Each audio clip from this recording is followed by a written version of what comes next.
Yo, everybody. Welcome to Off Panel, a weekly interview podcast about all things comics, brought to you by Sketch.com. I'm your host, David Harper, and this week's guest is the writer of comics like Dial H for Hero, Blackbird, Harley Quinn, and more. It's Sam Humphries. Thanks for coming on, Sam. Yo, I'm happy to be here. Thanks for having me. So a lot of this podcast is going to be about Dial H for Hero.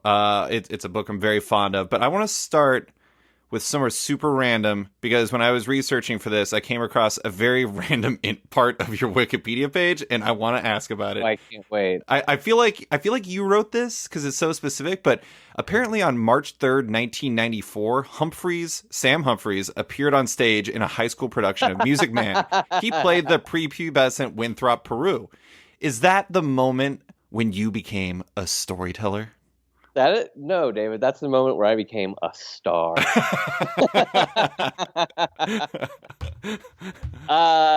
No. Yeah, well, that's a true fact.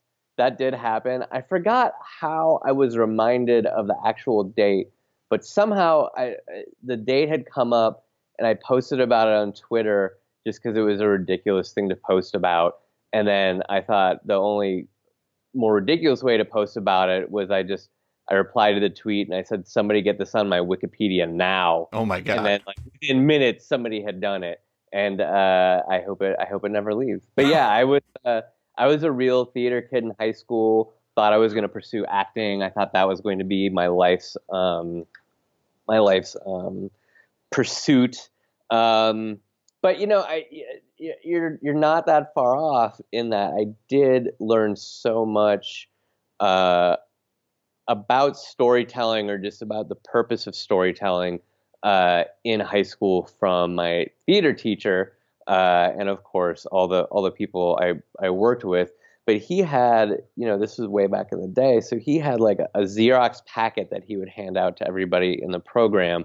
That was handwritten. It was like 5 pages handwritten. I have it around here somewhere, but it wasn't about theater or theater history. It wasn't about learning your lines or anything like that. It was, what is the purpose of art, and what is the purpose of storytelling, and what it means to be a serious practitioner of storytelling, even when you're having fun, and even when you're maybe doing a comedy, or you're tackling a light theme or whatever, how to do it in a way that's still serious and respectful of the art form and of the history of the art form, but also the audience as well. Mm-hmm.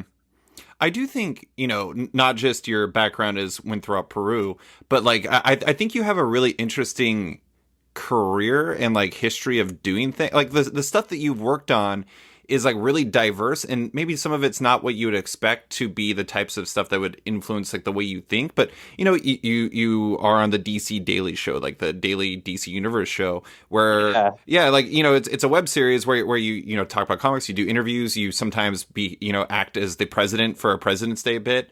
There are all kinds of things you do. You wrote, unspecified president who hosts a game show. You wrote a mobile game, Marvel's Contest of Champions, or like it had some part in it. I don't know. That's right. Yeah, no, I wrote the mobile game, Marvel's Contest of Champions. Yeah.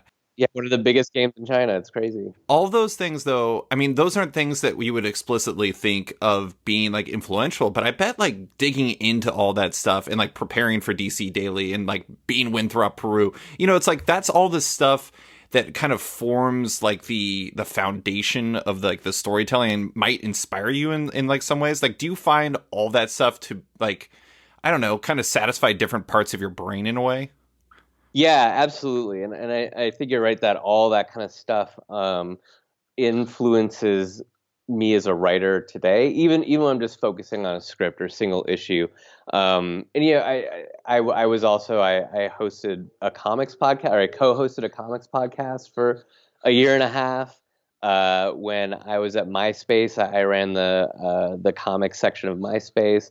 I worked for a manga publisher for a while, way back in the day, back in 2002, the summer of manga in the United States. Mm-hmm. I've helped conventions, organizer programming. I've done a lot of things across the board, and I find all that experience to be very helpful and very relevant. And I think in small ways and big ways, it also sets it gives my writing something a little special, just a little something that other writers don't have. Hmm. Not to be like competitive about it, but you're always looking for like what's your style, what sets you apart, what makes you different. And usually, like when it really comes down to it, what those things are your life experiences, and sometimes they come from your family or how you grew up or your comics reading history or whatever. But it can also come from your professional history as well. And certainly being in different roles within the comics industry since 2002 have given me a lot of different perspectives on how things work, not just creatively, but economically as well. Yeah. Well, and it also, like, one of the things I thought was really interesting when I was researching for this is, like, not to advertise your pre-success, comics experience, but it was like Sure. you spent a lot of time writing comics and them not totally working out. Like, I read something like you had basically created 15 different comics, all of which didn't work out to like some degree. And I think that's Yeah, I created like pitches. pitches, Don't right? don't overstate it. It's not like I have the issues in a drawer somewhere. Your magnum opus is just waiting to be published.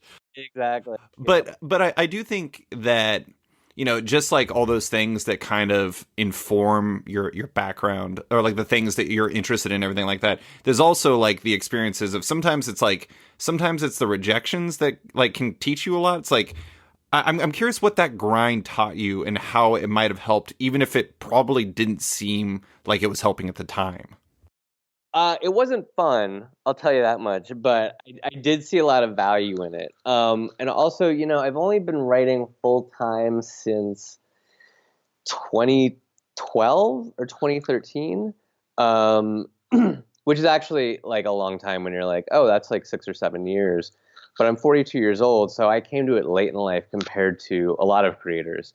Um, and that has pros and cons to it. But one of the pros is that I had already had a couple different successful careers in new media and other areas, and I had experienced successes and failures, and just the basics of learning how to get knocked down and get back up again, as the song will tell you. But it, it's I think it was easier to learn that kind of stuff in the context of a full-time job or a corporate setting than it was to learn from a creative perspective, if that makes sense. Sure. Like if I learned all that first as a writer, it would have been so much harder because it's so much more personal. Right. There's so much less security.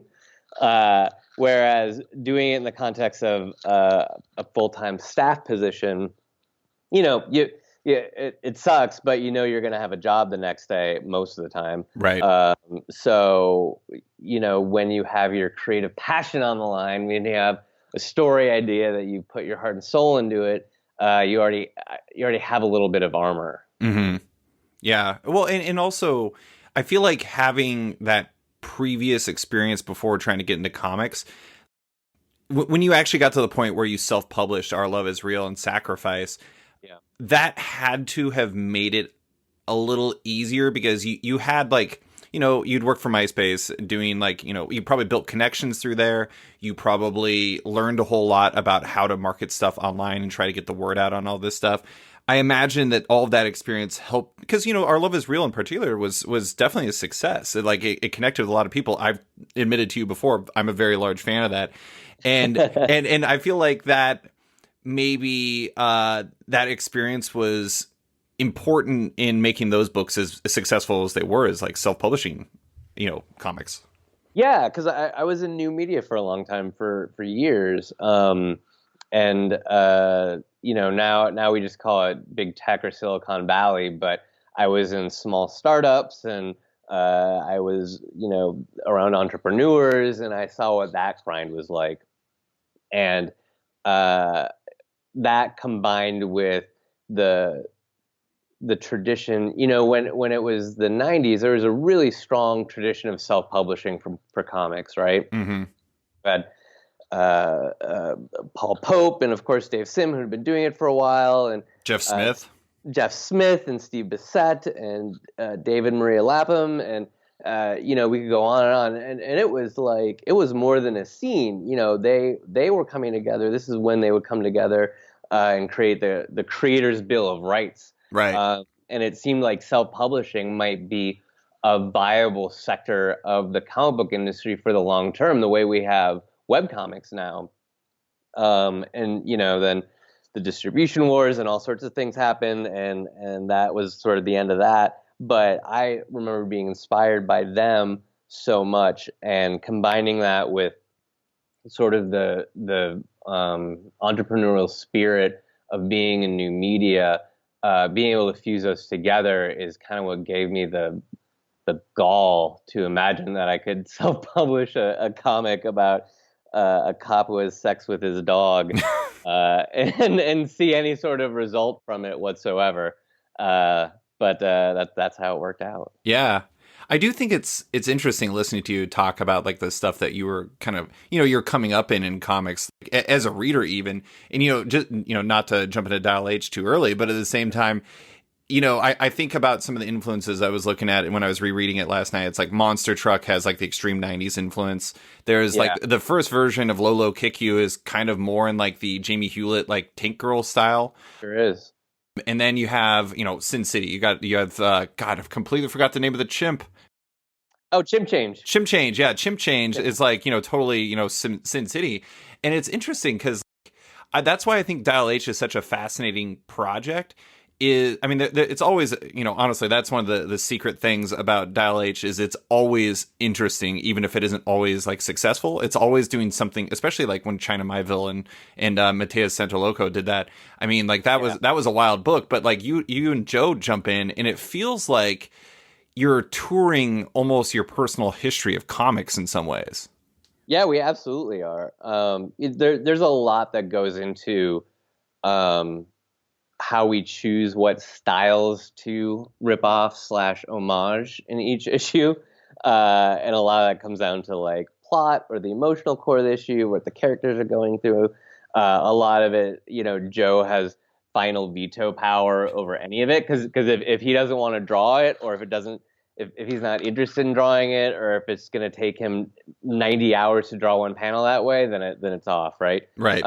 So there's a lot of things that we talk about, but it really starts with me and Joe just coming up with a Google Doc of influences, artists we love, comics that we love growing up, styles that we think don't get enough love or respect, artists that we think don't get enough love or respect. And also, a big part of it is we get that like really sort of like thrill, almost like we're pranksters in putting like Sin City next to Moebius next to Captain Underpants, Right. Like it's sort of like this dare that we really paint ourselves into a corner, because sometimes we say something and then we know that we have to do it, even though even though it's gonna be really fucking hard, or it's gonna be like, like we're just like, but how can we not do this now that we thought of it? Like we got to do it. We got to at least see if it can work. So I don't know. There's part of that too. But yes, there's a lot of it that's a cross section of our personal reading histories, specifically where they overlap. Joe and I are of a similar age. So there's a lot of overlap there, but still like there's a lot of things that I've brought to the list, that he's brought to the list, that neither of us were particularly familiar with, that we have since become familiar with. And that's become a really, really fun part of it too.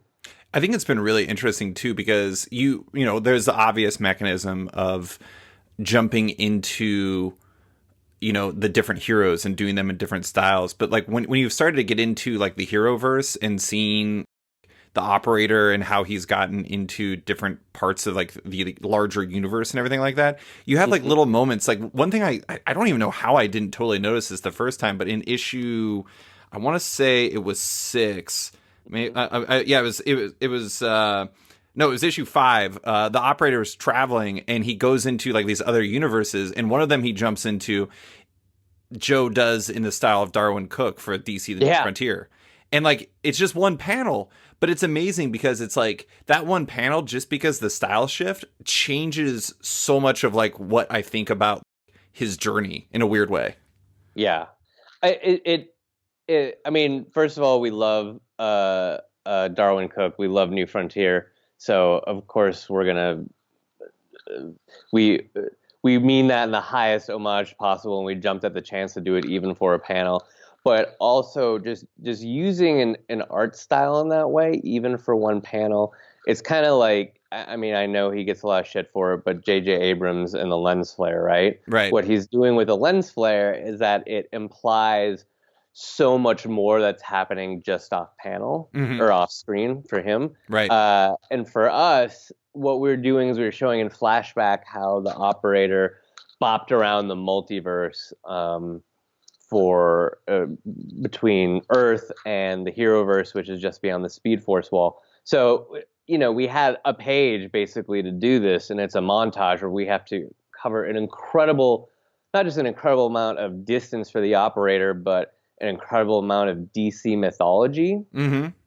And being able to show like a slightly different version of the core DC characters gets you so far. You know what I mean? Totally. Like it gets you that vision where you're like, I recognize these characters, but we're not in Kansas anymore. Hmm.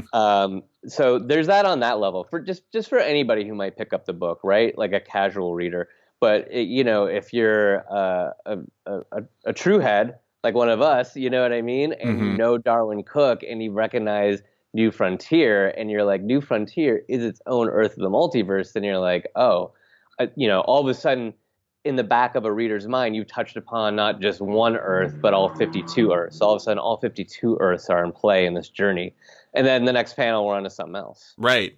Yeah, that is the really cool thing is like you can use like a lot of it, like you're saying, it doesn't have to be this big thing, but it can be shorthand. It can be like a quick like mental signal, like this is what's happening and this is how it all connects and everything. Yeah. Well, so I want to go back to the beginning for Dial H, and for listeners that don't know, it's a really funny book to try to explain because it's like, I mean, it's about this new character Miguel Montez who discovers the H dial and basically gets set off on a path where it's part road trip, part universal trip, parallel. I don't even know how to describe it, but basically it's about unlocking the secrets of the H dial and this rivalry between these two like large entities, one of whom is Robbie Reed and the other one who may be something related. And it's about this big journey, but it's such a funny book. It's like I love it, but like I feel like Dial H has always been this one that will come and go through DC, and it just keeps coming back. And I'm interested in how it came back this time, especially as part of Wonder Comics. Like, what was the origin of this book coming together?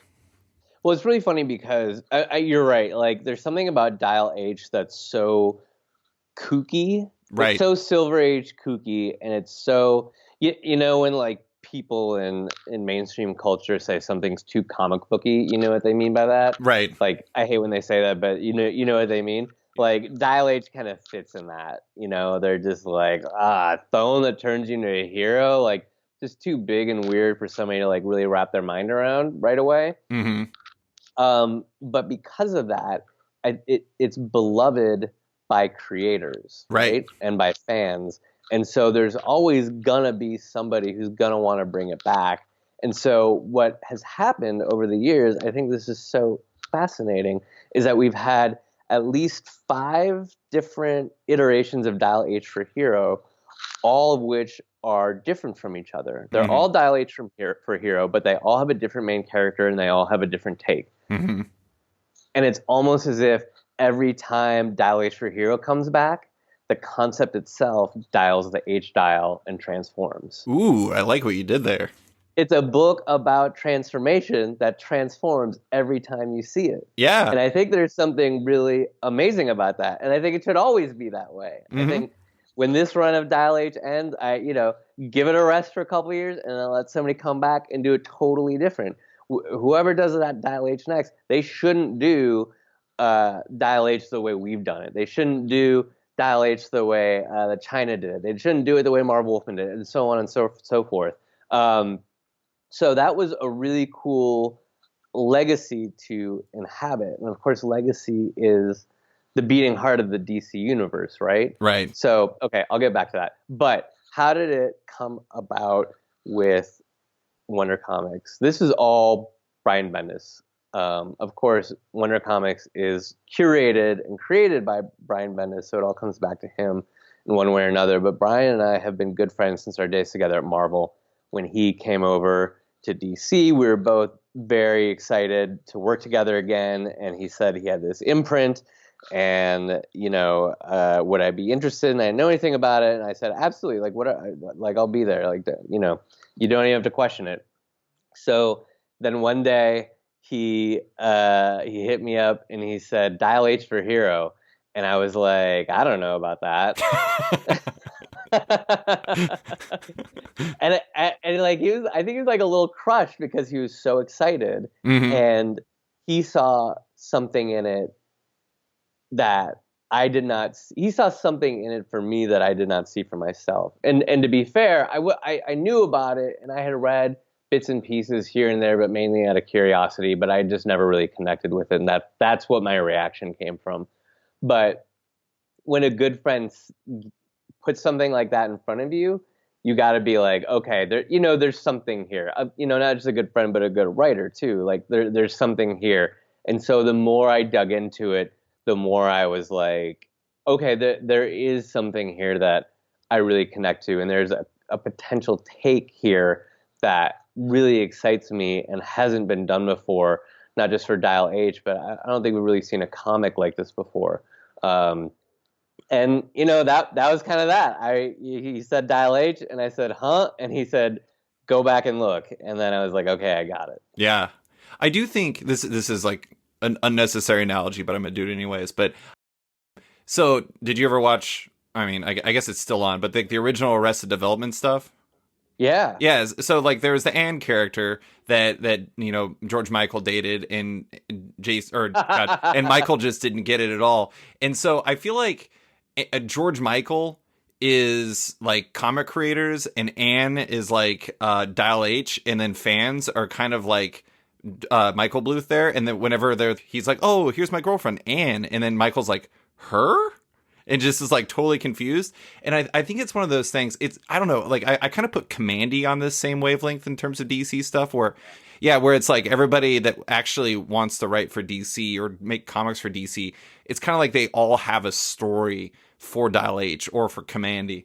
And it's like sometimes it's almost like you need like a, tying into the legacy thing, it's like almost every generation needs their Dial H to kind of unlock it for them. And like this is Right. honestly like the first one that I really strongly connected with, Yeah. because it just, I don't know, it kind of spoke to me. But also I do have to say, like, Joe is such a perfect fit. Like, I Oh don't my God. know if this book works with other artists. I mean, like, some artists can maybe make it work, but like the fact that he can perfectly do Olivia James Nancy, and he can also do, like Chimp Change, a Sin City based character, and like do a Marge Simpson superhero, all those different things. It's like not every artist is capable of like switching styles so seamlessly in the same issue. No. When did Joe come in, and like what made him the right fit for this? It was a number of things. One is that Joe and I have been friends for a while, and we've been wanting to work together. Um, this was sort of like the first serious opportunity. So that was a huge help, and Brian was a big fan of his, and I think he and Brian intersected briefly at Marvel on a short here and there. And then you know when Joe came on, I was just excited to have Joe. You know what I mean? We didn't know at the time. I didn't really know at the time how many styles Joe could achieve. I really did not know. I didn't know going into it that he's going to be able to pull off a Moebius and a Frank Quitely and an Alex Ross and you know what I mean? Yeah. And it was something where like I was just toying around with the idea that it was just Joe is just like a huge get, like Joe Quinones Prime as we call it, like his normal style. Joe Prime is so good and so gorgeous and perfect for a coming of age book, right? It's just Right. perfect. And he has a love of stuff, and we said it before. This book, in a lot of ways, is an extension of conversations that Joe and I have had over the years. We've just been like, hey, remember that Batman '89 adaptation that Jerry Ordway did? Cool. Yeah, that was cool. Yeah. So there's just that like commonality there. And it wasn't until I think it was the first conversation I had with him about it when he was still considering it. He wasn't fully on board, but I was like, "Look, here's what I want to do, and I don't really know what this means yet, but I want this book to when the characters transform, I want the reading experience to transform. That's so Like, wild. if possible, I would want the reader to transform. That's really like we're falling short of the actual goal. That's like the horizon that you're running towards. But if you can't do that, then actually have the reading experience transform, right? Sort of have like the perceptions of the reader transform. Hmm. And I was like, and I'd been toying with some stuff with Harley at the time where we have a character named Meredith Clatterbuck, and sometimes we'll do a one-page comic that's drawn by her, and they'll be in different styles. Um, and I was like, so maybe it's, something like that or whatever. And Joe he was like super enthusiastic about it. He didn't say, oh, I've got a thousand styles in me that you've never seen before. He just was game, right? Right. So we did the first issue Monster Truck with this 90s image style with, a lot of Rob Liefeld, with some Mark Silvestri in there, some Todd McFarlane, like all sorts of stuff. And that was, I don't want to say it was testing the waters, but it was sort of an easy in. Right. Because I know just from those conversations that Joe has a lot of love for that era, and he grew up on that era. So, I knew that he could do a convincing ape of that style. But it was also a testing of the waters with our collaborators, with Jordan Gibson, the colorist, and Dave Sharp, the letterer. And also kind of testing the waters with our editors and everybody else at DC, because if we had come to them with a vision of like what issue 6 came out to be, Hmm. like if we had tried to pitch that in words right off the bat, they may have been like, we don't know if this is going to work, and we don't think you should go in this direction. But if you start slow with issue 1 and you show them that, then everybody kind of gets it. You know what I mean? Like it starts to click in everybody's head. And issue 1 looked great, but in the back of my head, I was just talking to myself. I was like, I have to be prepared for the eventuality that I talked to Joe and he says, you know what, that was fun and it was cool, but like it kind of almost killed me and it took a lot of time and I don't think I can do that a lot. So we just have to keep it to a minimum, maybe every once in a while kind of thing. And I was prepared to do that. We could have totally had a book without all these styles, but Joe immediately was like, no, it's great. Let's do more. Let's do 2 in an issue. Let's do 3 in an issue. And I was like, how about 4? I was like, how about multiple styles in the same panel? How, you know what I mean? I basically told him, I was like, I'm going to keep pushing this until you break. So you're going to tell me when to stop. Like, you're going to be the brakes on this. And, that's sort of like the agreement that we have that, if he says, no, I'm not into that, or no, this is too much, then, immediately pull back, or we figure out something else cool to do. And then somewhere around this time, the Spider-Verse movie came out. Oh, yeah. The Spider-Verse movie, of course, is like a great movie, and it's like the animation is amazing, but it has all these different art styles on the screen at the same time with the characters interacting with each other. And both of us came away from that with just like this feel, like it really revved us up that like we were really on the right path and this was possible and that we could do this on the page and audiences could go there with us and they could follow it. And it wouldn't be confusing or disorienting or shitty. You know what I mean? Like, Yeah. this is something that can be pulled off. So at that point, I was just figuring out how to go bigger and bigger and bigger each issue. And you can see it multiply if you go from issue to issue. Issue 1 has Monster Truck. That's one style. Issue 2 has 2 different manga styles. Issue 3 has like 2. That's where we started merging them on the page with Lolo Kick You and the Bluebird of Happiness, and then issue 5 is when we have um, issue 4 is when we have Sin City and Moebius and Captain Underpants, and then that montage where he transforms into like every comic strip character. So it really has become about topping ourselves each time. Yeah. I do think it's like it is an interesting challenge for readers too, because it's like you want to make sure that they're going to be able to handle it. And the funny thing though is like it kind of reminds me in a way of like the idea of sequels, and it's how like the first time it's like you have this and it's like, well, if we're going to do another one, we got to do it like twice as much. It's like 2 villains and it's got this and it's got that, and then it keeps escalating until the point where it's like, I don't know. I mean, like issue 6, if you started with issue 6, I think one of the problem, I mean, not that you would have, but with like all those different styles, it would almost be you didn't have enough of your core style set up. And so you would kind of lose the heart of the story. And it like that made it because, you know, Start with that. Yeah, yeah, exactly.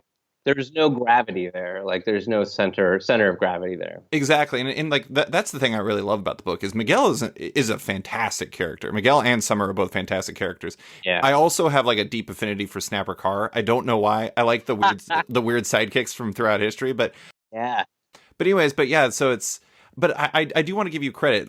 One, you know, we've talked about Joe altering his style. Is like you actually do change how you script the issues to match that style as well, right?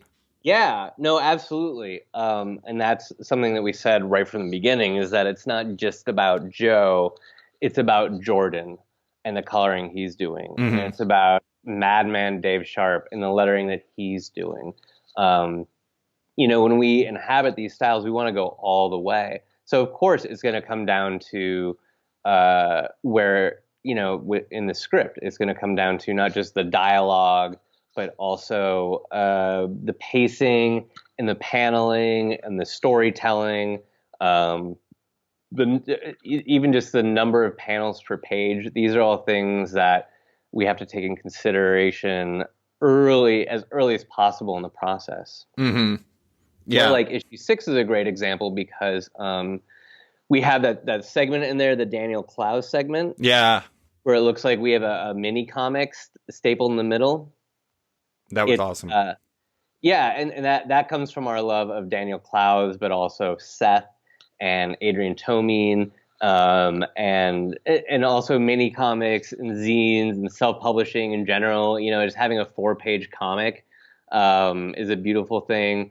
So, you know, that became a real balancing act. And the inspiration for how we pull that off visually comes from Raw magazine back in the day. Oh, sure.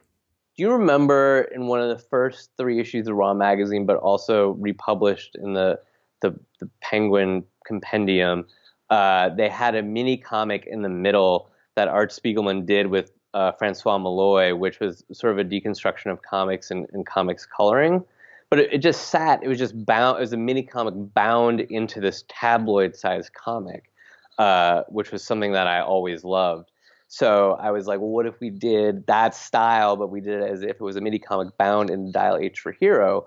And then, you know, and you see the comic behind it, but what's going to justify doing that layout? What's going to justify doing that trick? Like, it's a neat trick, but like, what's the point?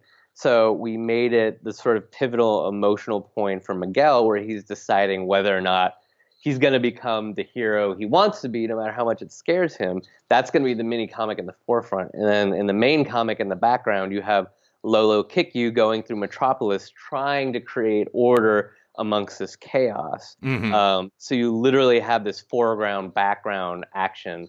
Whereas without that, I may have, you know, cut page, you know, from one page to the other, from one scene to the other, or I may have done it from panel to panel. But to literally have them overlapping, putting the emotion in the forefront and having the chaos in the background, raising the stakes, it was a new way to treat a mini comic, but it was also a new way to treat that kind of dynamic. Yeah, absolutely. Well, and also, there's 2 things I want to jump off really quick on that.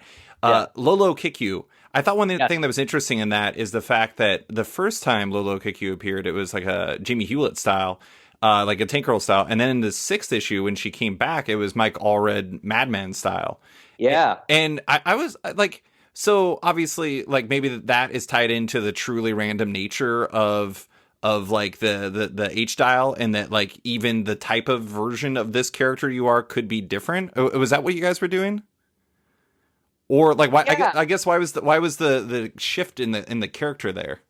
I think it came from Joe wanting to do an Allred take. Sure, it was awesome. It was perfect. And we both love Allred. Yeah, Mike's stuff is incredible. But then, sort of, the more we thought about it, I was like, between Summer and Miguel, Summer, she has her own emotional insecurities, but she's more sure about who she is. sure. Right?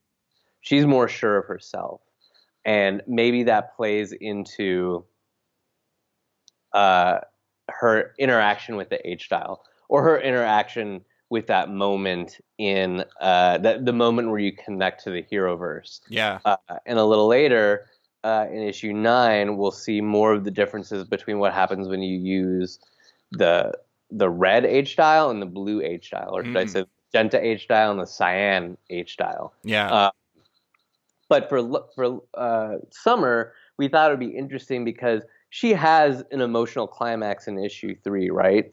Where we see her background and a flashback to her home life, and we learn why she's running from home, and why keep moving is like so important for her, and why she's desperate to not go back.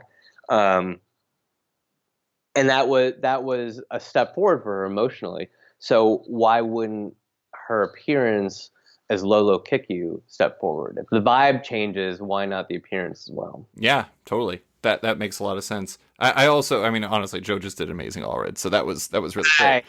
He loves Allred, and Mike is very nice to us.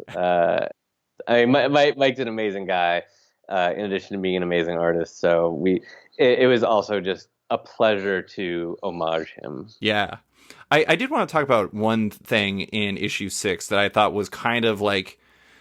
Oh, and Mike was a self-publisher in the 90s too. He was? Yeah, there you I go. forget. Yeah. God, yeah. He was huge for me in the 90s as a self-publisher, yeah. But with issue 6, like there's this one moment that feels kind of like, in a way, like the mission statement of the entire series. And you mentioned legacy earlier, and it was a line the operator said where it's, legacy is like a phone line. It transmits both ways, a gift to give and receive. It's the power that gets stronger the more you share it. Was that like, I don't know. I mean, not to get deep into the psychology of Sam Humphries and like the book and everything like that. But I mean, was that moments like it felt like a big like statement for the entire series and like kind of what it represents for the DC universe in some ways. Yeah, I mean it is. It's kind of like my thesis statement on the DC universe, or my thesis statement as it stands now. We talk about legacy a lot in the DC universe specifically, and it really is the beating heart. It is the connective tissue for so much of the DC universe. But oftentimes we talk about it like it's a publishing plan. Oh, sure. Yeah. Or it's just something that we see in retrospect, like, oh, that era is the golden age. You know what I mean? Yeah. But really, legacy, it is all those things, but it's also something more. It's the emotional interplay between these characters, and we do see that a lot in the better stories. The emotional connection between Barry and Wally, and what that legacy means. But when those sort of definitions of legacy started crystallizing in the 80s, let's say with Barry dying and Wally taking over, Post-crisis, legacy kind of appears, or for what we had seen at that time, legacy was handing from one to the other, right? Mm-hmm. It was sort of, we saw two dots and connect the dots, right? Mm-hmm. But then of course you have people like Mark Waid and Jeff Johns, and you have Bart, and all of a sudden the idea of legacy becomes something that can be passed down to multiple people from one point, or it can be passed down from one to another, and then that person can pass it down, right? And then it becomes like, legacy is something that inspires these heroes. Mm-hmm. And without legacy, these heroes might not even exist, right? So that's something that's very important. I think it was very important in grounding, something that could be said in Dial H for Hero in a way that it could be said differently in Dial H for Hero than it could be said in something like Flash. For a kid who grew up with a Superman poster on his wall, but never met, he met Superman a couple times, but he didn't hang out with Superman. He wasn't Superman's sidekick. Um, but he had that poster on his wall, and all of a sudden he can turn into a dozen different random heroes.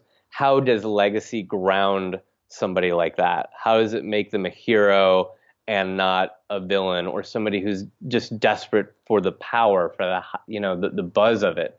And then there's also, I think there's another dimension to this, which is Legacy is a two-way street, not just between these characters, but between characters and readers as well, right? Mm-hmm. Most of us are here, and by here I mean we're creating comics, or we're making podcasts, or we read these things every week, or whatever our level involvement is. We are here because we have been inspired by these heroes at some point or another in our lives when it really made a difference, right? Mm-hmm. That's why it sticks. When a character has given us hope at a time of our lives when it really made a difference. And that's a gift. That's a two-way street, right? That's something where you begin to understand that legacy is not just something that can be passed forward between, from one person to a second to a third, but something that must be passed forward. Mm-hmm. Legacy is something that you cannot hold on to and keep for yourself. Legacy is something that you must pass forward.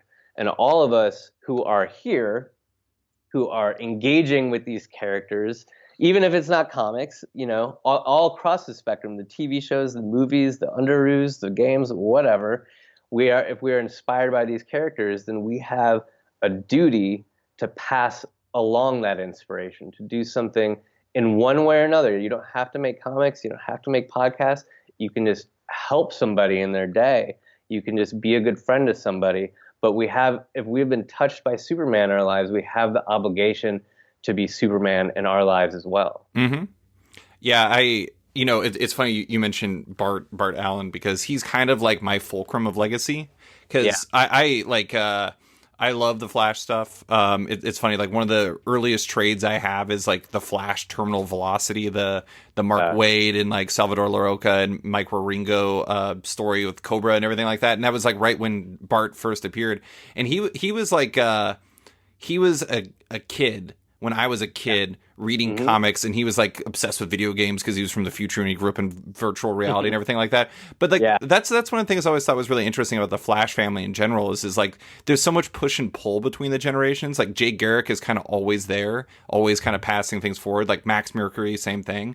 And I don't know. I mean, like that's why I found that line to be so potent, is like legacy is such an important thing for DC and for comics in general, and how it carries forward between the reader, between the characters, etc., etc. I don't know. That was it was a awesome thing.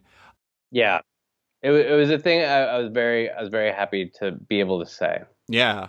Well, I did want to, one of the things we wanted to talk about is the most recent issue. I think that like the main villain slash like kind of, I don't even know what you would call the operator, but like there's like this very interesting. He's definitely set up as the main antagonist. Well, the operator is. Oh, sorry. Mr. Thunderbolt. Mr. Thunderbolt. Yeah. Yeah. I mean, the interesting thing though is like, and I don't want to get into too many details in case somebody jumps into this, but there's like an interesting bifurcation between these two characters, which is examined in the 8th issue, and I like that's one of the things I really love about this series is like I appreciate experimentation in comics, but I really appreciate experimentation if it's in service of the narrative. And I feel like the 8th issue, which you compared to Sibamoto's Sugar Water music video, and the fact it goes forward and backwards and like works the same at the same time. At the same time, exactly. Yeah. And like that whole thing I thought was really interesting because it's like you can read it in so many different ways and you can kind of get I don't know. It's like you see the rise of this villain, but also like the complications that he came from. Hmm. And anyways, but I guess like for you, like why was that the right approach for the origins of these two characters? That came late for me in the development of that issue, because we knew we had Paulina Goshenot as a guest artist because we need to give Joe a break, and I love a single issue that delves into the villain, right? Right. And that harkens back to like Jeff Johns' single issues, like the Captain Cold issue he had, Mm-hmm. and the Black Hand issue he had right before Blackest Night. Yeah. Which and I did a riff on those issues in my Green Lanterns run. I did an issue like that for the Phantom Lantern, and there's something uniquely powerful about those issues, and I wanted to do that for this book because we had been playing it so coy with Mr. Thunderbolt, and Dial H was originally a 6-issue limited series, right? Right. But because we had because it has gone so well, and because the demand was there, they extended it to 12 issues. So suddenly, a reveal that we are going to have to do really fast in issue 6, we now had a lot of time for. And what I wanted to do with that was really get into Mr. Thunderbolt. But and I'm trying to figure out how to describe this without spoiling it. Yeah, I know it's But tough, right? you'll know what I mean. Is that sort of the climax, Mr. Thunderbolt's whole story from beginning to end, right? From the sort of the first time he gets set on this path to where we find him at the beginning of Dial H issue 1. The climax or the twist or the reveal happens in the middle of that story, Mm-hmm. right? And that's a lousy place to have a twist in an issue. Right. is in the middle, or the first third, even maybe it might have worked out to be if I'd told it chronologically. But I thought about that video, the Chibomato Sugar Water video, which was directed by Michel Gondry, which I saw right when it first came out on MTV, and it blew me away. And for people who don't know it, you should YouTube it. But it shows there's two members of Chibomato, and it's a split screen. It shows one on the left side and one on the right side, and the footage on the left side is played in forward, and the footage on the left side is played in reverse, and they meet in the middle of the story, which happens at the end of the video. Mm-hmm. So that's why I thought of it, and all of a sudden all clicked into place because of the bifurcation of the characters involved. Mm-hmm. And having two storylines all of a sudden made sense, and also the nature of the Y dial, which is to split. Right. And like it all just came together like all at once. Like once I remembered that video, and that's just an example of the kind of things where like you can be fascinated. Like never forget anything that you're fascinated by. Never forget anything where you're like, damn, how do they pull this off? How did they do this? You know what I mean? And like I've certainly like watched it over the years and been like, and at least once I've thought like, how would you do that in a comic book? How would that work? Like, why would you do that in a comic book? And never really figured it out until I had the why, right? Like the why had to come first, and the rest came into place. Mm-hmm. Often for me, the experimenting of it, or the jumping through the hoops of it, you know what I mean? The daring do of it comes a lot easier if you have the why first. Right. Well, it gives it the reason to be. It needs a reason to exist. If you just did it for experimentation's sake, it's like it would be a little bit more empty, maybe. Yeah, I mean, it exactly. It's all those things, but it also just like it grounds you. It gives you that North Star to always follow. Mm-hmm. So when you're thinking to yourself, like, I don't know how I'm going to pull this off.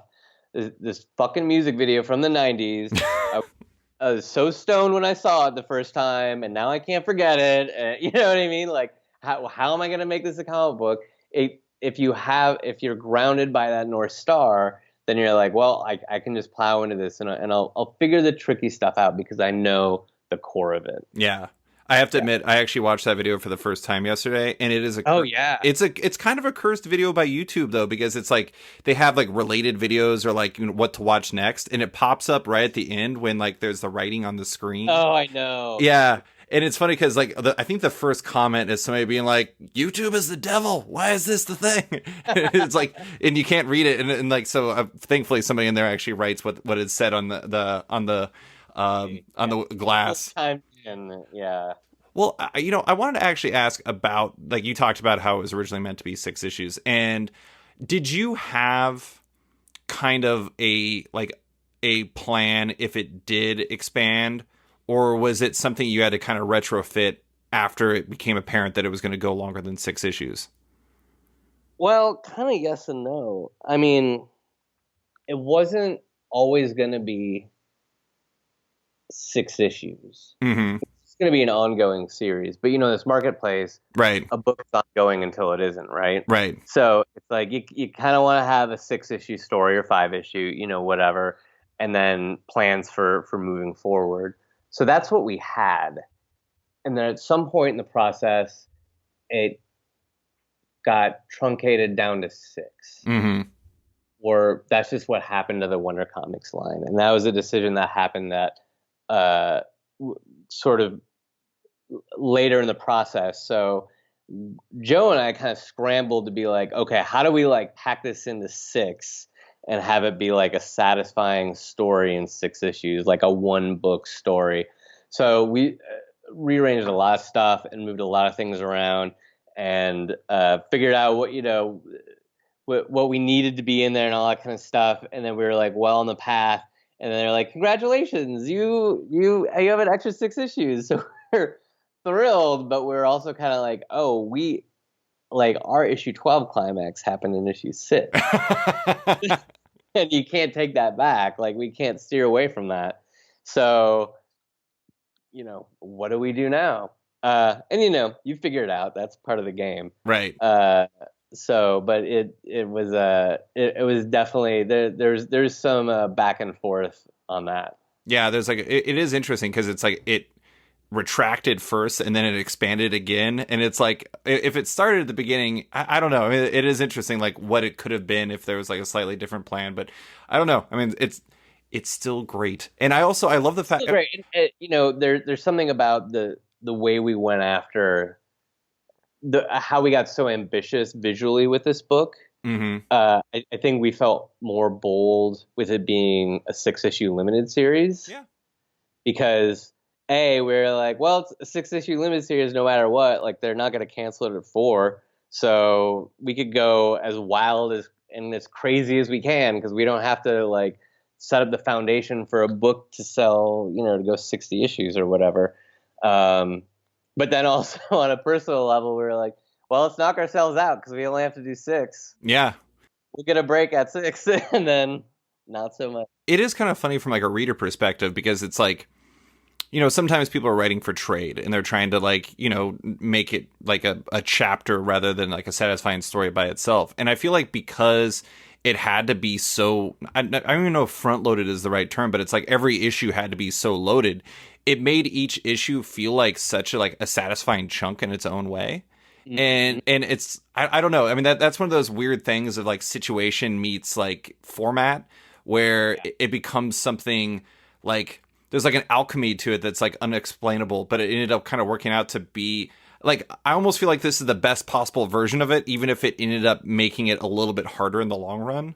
Right. Yeah. Yeah.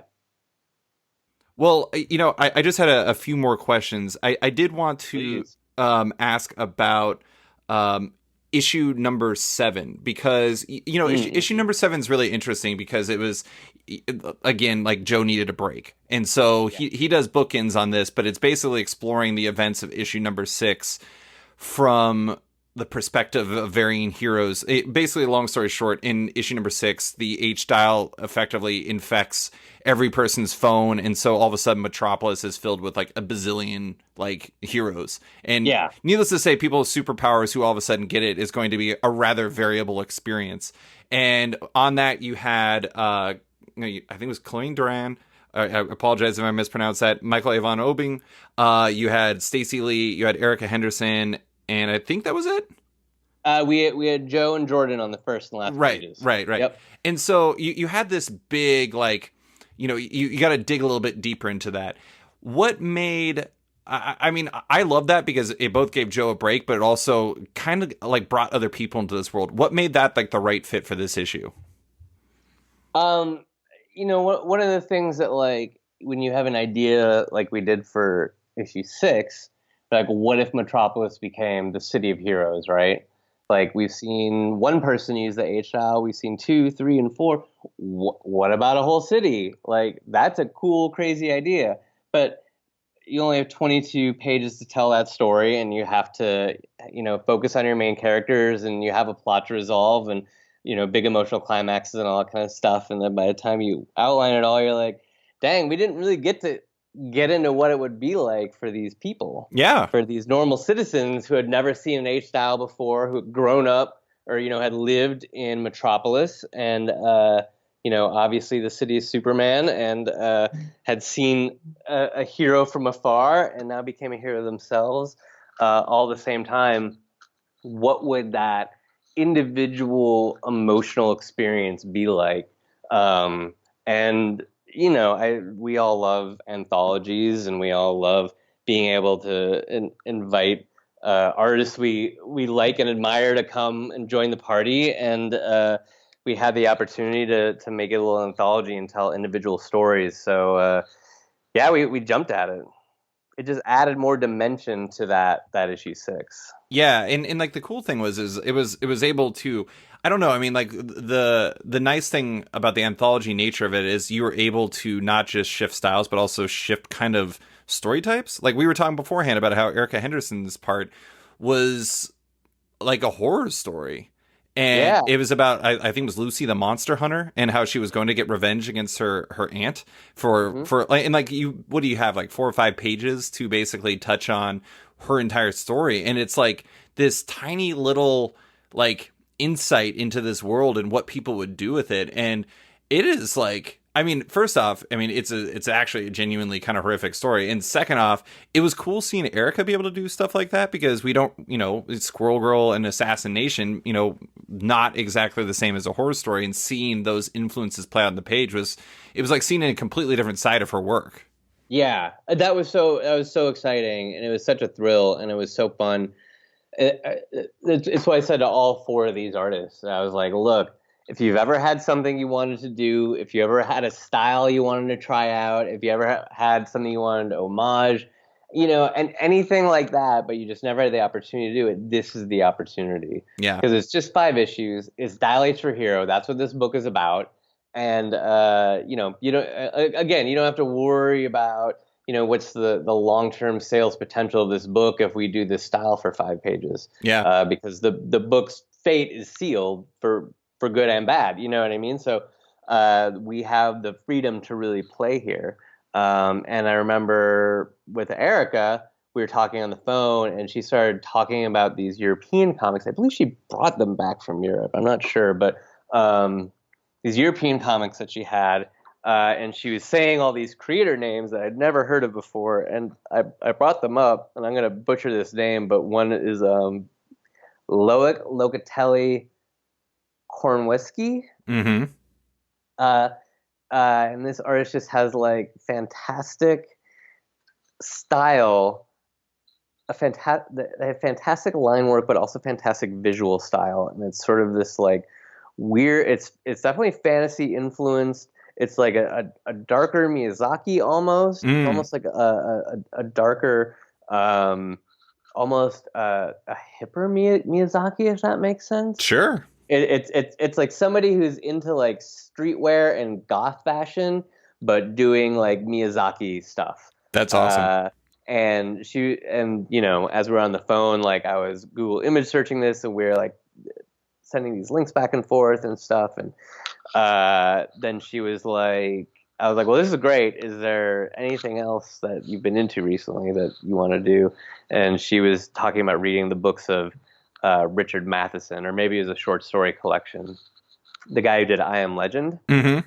And I don't know his work very well, but she was talking me through some of these stories and how they have these grim twist for characters who think that they've got it all figured out, right? Right. And then they they learn that that is not the case in a brutal fashion. And we were just laughing about how grim it is, and I was like, okay, like you don't need a whole lot more inspiration than that to all of a sudden have your head filled with ideas. Yeah. And that was really the process with all four of those artists. With Mike, we're just like, hey, we both love the 70s horror comics of DC. And then it was just like, look at this cool Alex Toth piece. Look at this cool Bernie Wrightson piece. Look at the lettering on here. Look at the layouts. You know what I mean? Also, I was like, okay, all right, I think I got it. I think I got this. I do like that Erica's deeply horrific piece or story is next to. I almost don't want to spoil it, but I feel like I have to. You go ahead. A story about a Saint Bernard that became a hero and how it ultimately becomes the most pure and wholesome hero that's ever existed. It's like, yes. Yeah, it's like you have this monster story, and then you have, what if a Saint Bernard became a superhero person? Wait. Not even just a Saint Bernard, but a Saint Bernard. It's not a therapy dog. What I'm trying to remember what it was like. She's like a service dog. A service dog, yeah. Yeah, and I thought that was so great. It was just like, it was so pure. Like the shot of that Stacy drew of like the hero with a squirrel in its mouth, and I was just like, oh my god, what is happening here? This is getting really weird. But that was something that I had written down early on in the Dial H process. Was what if a dog dialed H? Oh my god, that's incredible. But 6 and 7 did touch on one recurring theme throughout the series, and it's something I'd never thought of, and maybe it's been explored in previous Dial H stories, but it's like, if you became a hero after never being one, you would always want that again. That would be a feeling you would chase. I mean, it's kind of like, it's like Our Man. It's like Our Man always gets hooked on the, I forgot what it's called, Miraclo. He's always just like, he wants that experience. It's, and also you can think about like athletes, like what athletes do after they leave the limelight. It's like, after that, it's tough for them because they went from being these huge, important people to now they're just kind of, working stiffs in some way. And sometimes people don't adjust to that well. Why was that something you wanted to explore? Well, I just couldn't imagine having that kind of ability, that power. And, in this case, we're not talking about the power that a president has or a CEO has, not that kind of power, but a superpower, having a superpower for an hour and then losing it forever. Like, your life would never be the same. You would always remember what that felt like. Exactly. You would have to be an incredibly well-rounded person for that not to, like, loom large over the rest of your life. Mm-hmm. Like, and for some people could loom large in a good way, but it would definitely change your life and the way you see yourself and the way you see the world. And for some people, it's something they could never get over. Mm-hmm. It would be something that you could never get past.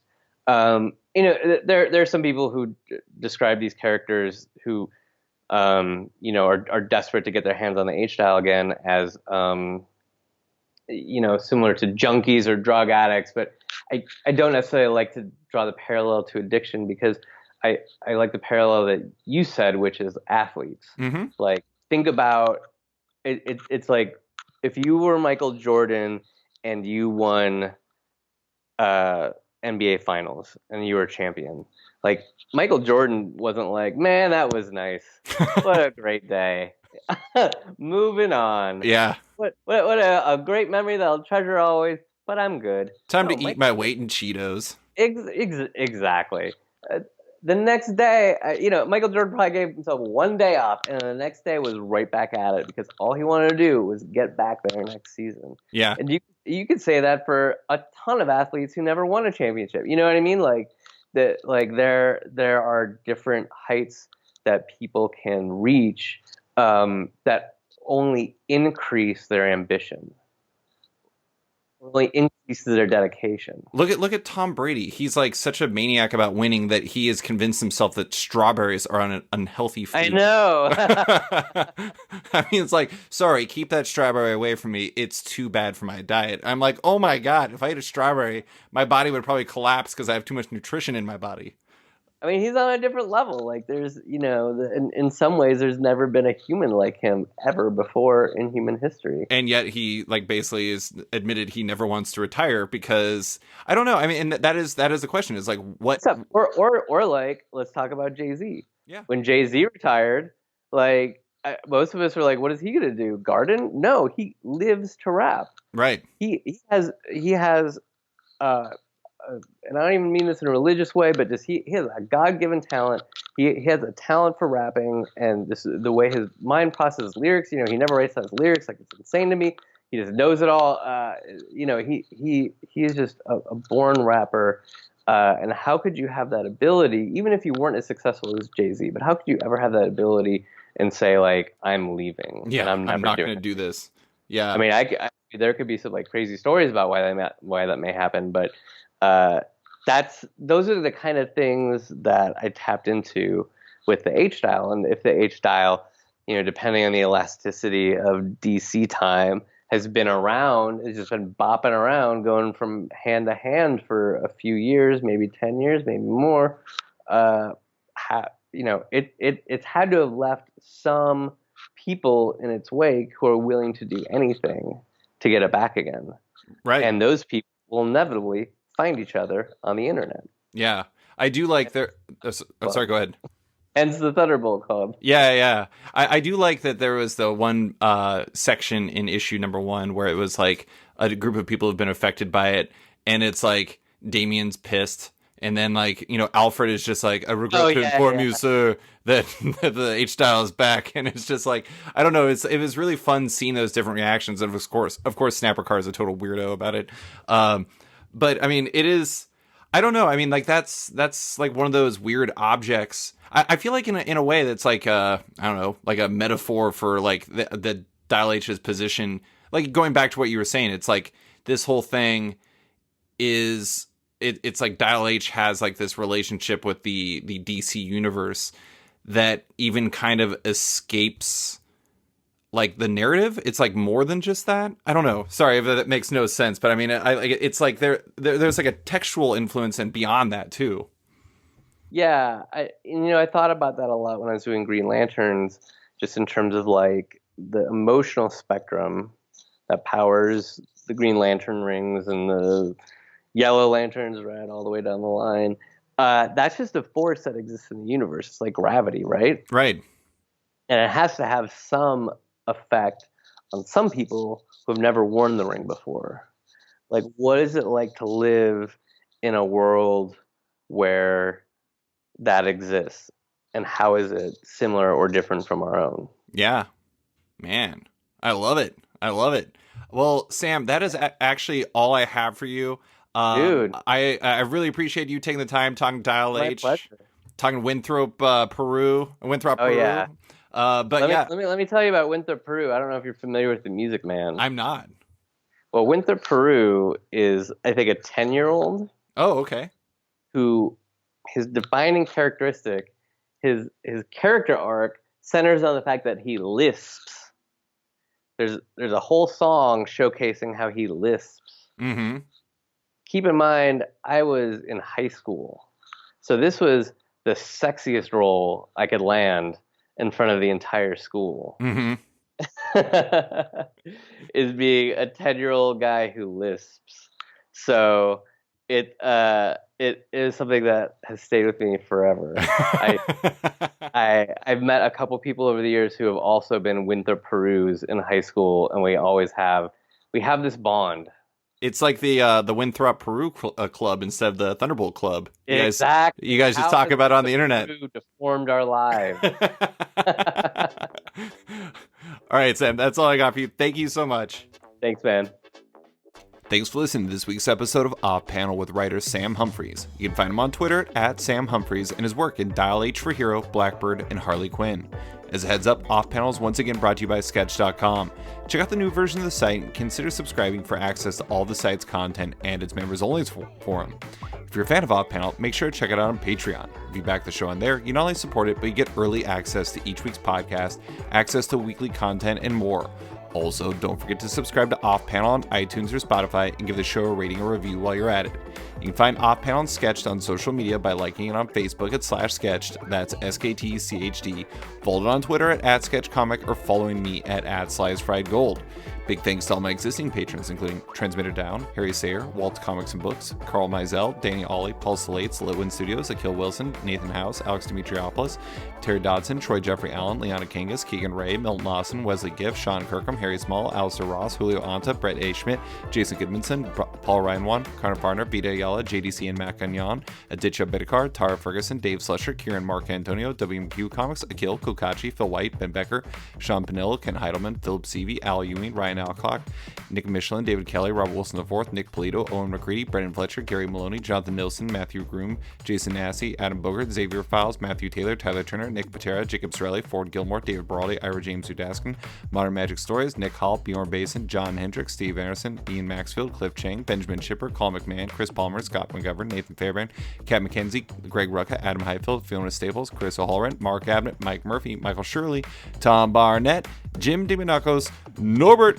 Niccolo, James Kaplan, and Mission Comics Art in San Francisco. You guys are all the best. A quick thanks to Upright T-Rex Music, who wrote and performed Off Panel's theme song just for the show. Check out their music on Spotify because it's completely delightful. Thanks for listening, and tune in next week for another episode.